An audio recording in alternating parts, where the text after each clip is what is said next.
Ay, adiós, Sara.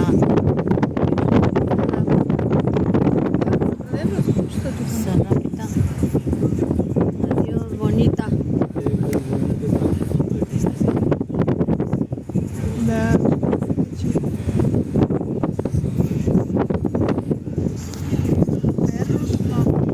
Не може да пуска.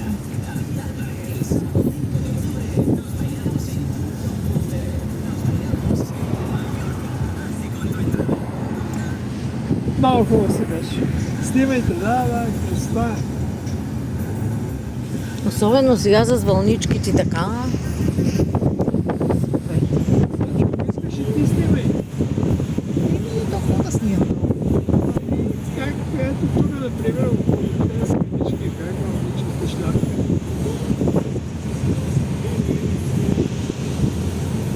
Те от вчера започна да се бунти това море. Ела на шабло да видиш какви вълни. Да ли? 2 метра още на брега.